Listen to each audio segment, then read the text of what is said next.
اب پھوپھی نے، ایک پھوپھی بوڑھی ابے سے بڑی، ایک والد معذور، بوڑھی والدہ اور بہت سارے بہن بھائی، کہا کہ کئی راتیں ایسی گزرتی تھی میں اور میری ماں نہیں کھاتے تھے، ہم فاقوں میں سوتے تھے، پھوپھی کو کھلاتے تھے۔ کہا پھوپھی کھاتی بہت تھی، کھاتی بہت تھی، آپ بچوں کا سب کچھ کھا جاتی تھی، سارا اپنا بھی کھا جاتی تھی، کھاتی بہت تھی پھوپھی۔ کہا اس سے چھینتے تھے تو پھوپھی لڑنے پہ آ جاتی تھی، ایک گھر میں عجیب کشمکش تھی۔ کہا ان سختیوں تلخیوں میں میں ان کی خدمت کرتا رہا، باپ کی ماں کی خدمت کرتا رہا، حتیٰ کہ والد پتہ نہیں کتنے سال کہے مجھے بھول گئے، فوت ہو گئے۔ اور پھوپھی نے کے دل میں یہ بات آئی کہ ہم نے والد کو زہر دیا ہے۔ اس نے سارے جہان کو کہنا شروع کیا کہ انہوں نے والد کو زہر دے دیا، میرے بھائی کو مار دیا۔ گھر میں روٹی بھی کھاتی تھی، بچوں سے چھین کے بھی کھاتی تھی، چوری چھپے بھی کھاتی تھی، دن رات بھی کھاتی تھی، ہمیں برا بھلا بھی کہتی تھی، لوگوں کے ہاں شکوے بھی کرتی تھی۔ پھوپھی نے جینا حرام کر دیا۔ کہا میری ماں کہتی تھی بیٹا کوئی بات نہیں، برداشت کرو۔ برداشت کرتے کرتے پھوپھی بھی چلی گئی اور اس کو اللہ کی امانت کو اللہ کے سپرد کیا، اور پھر اب ماں رہ گئی۔ اب میں نے اپنی ساری توجہ ماں پہ ڈال دی۔ کہا اماں کیا کرتی، خالی چھابی نہیں ہوتی ہے، چھابی روٹی تو تھوڑی سی ہوتی تھی کھا لیتے تھے، خالی چھابی ہاتھ میں ایسے لے کے نا کہتی اللہ اس کو اتنا بخت دے، اتنا بخت دے، اس کے ساتھ دھرتی لگے تو اس کو بخت دے، اس کے ساتھ سوئی لگے تو اس کو بخت دے، اس کے ساتھ دھاگا لگے تو اس کو بخت دے، اس کے کپڑے جو پہنے اس کو بخت دے، اس کو جو دیکھے اس کو بخت دے، اس کو جو اس کو دیکھے اس کو بخت۔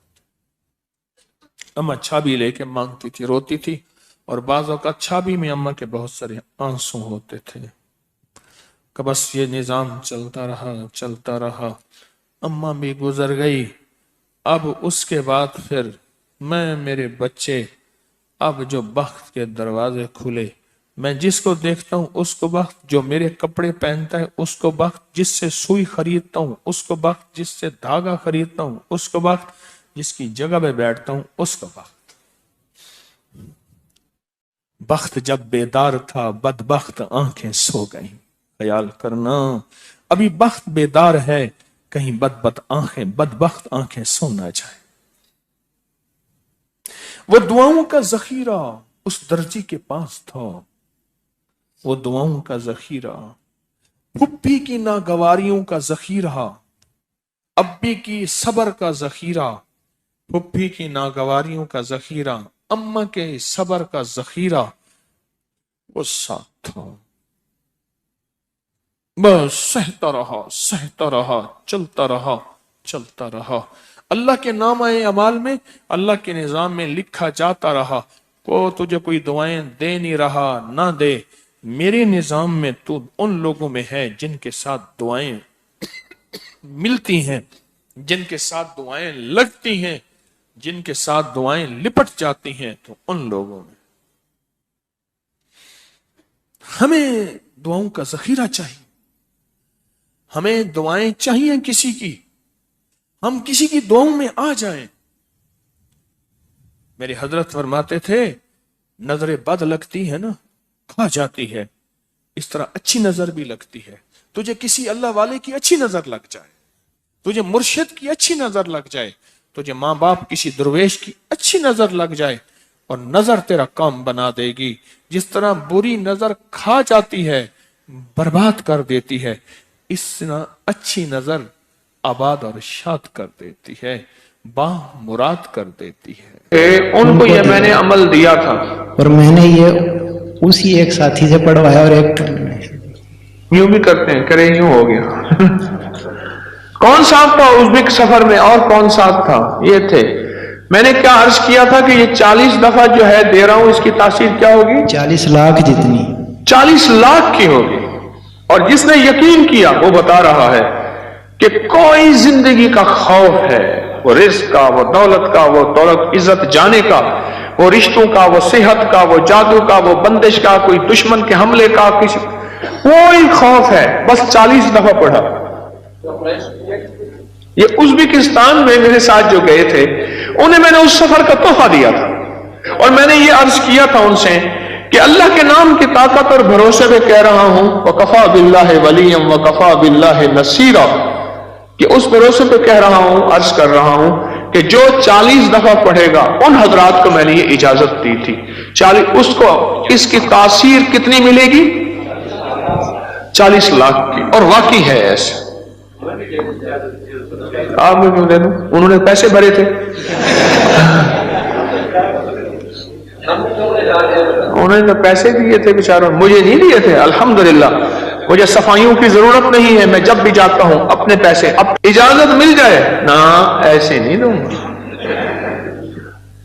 یہ انہوں نے لفظ ایک استعمال کیا ہے طلاقوں کی بڑھتی ہوئی شرح. اس سے بہت خوف زدہ ہوں، بہت پریشان ہوں. اتنی مخلوق آ کے روتی ہے، اتنی روتی. میں رات کا واقعہ سنا. میں ایک جگہ ایک محسن کے ہاں بیٹھا تھا، تو جن کا میں نے کہا نا وہ میرے دوست تھے، گاڑی چلا رہے تھے، تو مجھے بتایا کہ یہ اس وقت یہ واقعات چل رہے ہیں، یہ چل رہے ہیں. میں نے کہا اچھا، مجھے تو پتا چلا. تو وہاں وہ کہنے لگے کہ بیوی شادی ہوئی، تو شادی کے دوسرے دن ولیمے کے دن اس خاتون کی جو بیوی بنی اس کی سہیلی کی شادی تھی. تو سہیلی کی شادی میں دونوں میاں بیوی گئے.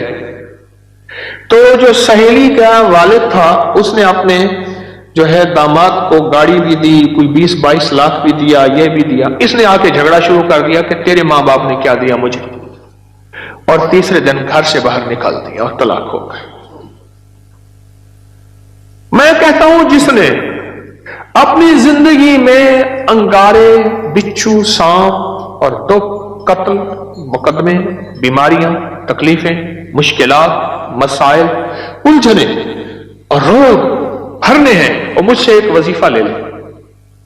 وہ وظیفہ یہ لے لے بیوی کے ماں باپ کو گالیاں دے اور ان سے کہے جائیداد لے آ اور جہیز لے آ. اس سے مطالبہ کرے جا ماں باپ سے حصہ لے آ، یا اس سے کہے تیرے ماں باپ نے کیا دیا مجھے، اور ماں باپ سے جا کے مطالبے کر. میں کہتا ہوں جو بندہ مجھ سے یہ آج پیکج لینا چاہتا ہے تو میں آج دینے کو تیار ہوں. بولو کون چاہتا ہے؟ آپ چاہتے نہیں؟ ویسے میں فرضی ہاتھ کھڑا کر رہا ہوں، ہاتھ کسی نے نہیں کیا، ایسے فرضی ہاتھ کھڑا کر رہا ہوں. آپ چاہتے نہیں؟ میں تو نہیں دینا چاہتا. یہ ایسے فرضی ہاتھ کھڑا کر رہا ہوں. جیسے وہ بس میں کہتا ہے سب میں آ رہا ہوں، ٹھیک ہے، بیچنے والا، ٹافیاں بیچنے والا، بام بیچنے، اچھا میں آ رہا ہوں. اگلا کہتا ہے بک نہ جائے میں پہلے لے لوں. اگر یہ چاہتے نہیں ہیں تو بیوی کو کبھی نہ کہیں جا کے حصہ لے آؤ. میں نے اپنی اہلیہ سے کہا اپنے بہن بھائیوں کو اپنا حصہ دیا کرتے. اور جس دن میرا رشتہ ہو رہا تھا اس دن میں نے پہلا مطالبہ یہ رکھا میں جہیز نہیں لوں گا. اور 2 چیزیں میں نے کہی تھی. میرے سسر مرحوم، میری ساس اور میرا ایک ماموں، بچوں کا ماموں، وہ بیٹھا ہوا تھا. میں نے کہا میرے اندر 2 چیزوں کی کمی ہے، ایک ایمان کی، ایک اخلاق کی. بس مجھے تو کوئی ایسا ساتھی ملے جو میرے ان 2 چیزوں کی کمی پوری کر دے. مجھے یہ 2 چیزیں چاہیے، ایک ایمان کی کمی ہے، ایک اخلاق کی کمی ہے میرے اندر، اور مجھے کچھ بھی نہیں چاہیے. الحمدللہ کوئی جہیز کی کہانیاں کچھ بھی نہیں، کچھ بھی نہیں چاہیے. اور ولیمے میں سارا شہر کے جو غریب تھے، جمعدار تھے، جو تھے ولیمے میں، برتن بھی چوری کر کے لے گئے. ہوتے ہیں کہ پہلے سے بجٹ میں رکھ لیا کرے تو برکت بڑی ملی. ولیمے میں رشتہ داروں کو بلایا، دوستوں کو بلایا، لیکن غریب غربا بہت بلایا. چھوٹے گوشت کا قورمہ بنایا، بہترین چیزیں، بریانیاں بنائیں، زرد متنجن بنائے. یہ نہیں ہے کہ ان کو اوتری چیزیں دینی ہیں، ان کو بھی وہی کھلاؤ جو عمراء کو کھلاتے ہو. اور اگر ولیمہ کرنا ہے تو گھر میں 4 بندے بٹھا کے بھی تو ولیمہ ہو سکتا ہے. اچھا تو بڑھتی ہوئی طلاق کی جو شرح ہے، میں بات یہ عرض کر رہا تھا جیسے انہوں نے بتایا اور کہا کہ میں 40 بار، کیوں 40 بار ہے؟ کھڑے کو بتاؤ نا کیا کہہ رہے تھے؟ ادھر آؤ بھائی، قریب آ جاؤ نا، کیوں ڈرتے؟ کھڑے کو بتاؤ کیا کہہ رہے؟ ایک ہی مرتبہ آپ ازبکستان ساتھ تھے؟ نہیں میں نہیں تھا، ساتھی اور تھا آپ کے ساتھ، لیکن اس نے بتایا کہ جی مجھے اجازت ہے، میں نے سن لیا، اللہ نے میرے ذہن میں ڈال دیا کہ یہ ہر کہتے ہیں آپ بتاتا رہے کہ اب یہ آپ کی فاتحانہ اصل میں ہنسی ہے. ہاں انہوں نے بتایا کہ مجھے اجازت ہے، میرے ذہن میں اللہ نے ڈال دیا کہ یہ ہر خوف سے نجات ہے. اچھا، ہر خوف سے. میں نے کہا چلو. بوتل کیسے پیتے ہیں؟ ہاں اچھا. تو وہ ایک موقع آ گیا، کسی کا گھر ٹوٹ رہا تھا، تو میں نے ان سے فون کر کے کہا کہ میں آپ اس نیت سے پڑھ دیں کہ اس خوف سے نجات مل جائے اسے. جی تمہارا نام کیا ہے؟ مظہر. اچھا پھر کیا بنا؟ تو انہوں نے پڑھ دیا، وہ 15-20 منٹ میں ایسے وہ ہر چیز بدل گئی. ہر چیز بدل گئی. 40 بار. اور تاثیر ملے گی 40 لاکھ. 40 لاکھ کی تاثیر ملے گی. بولو بھائی پھر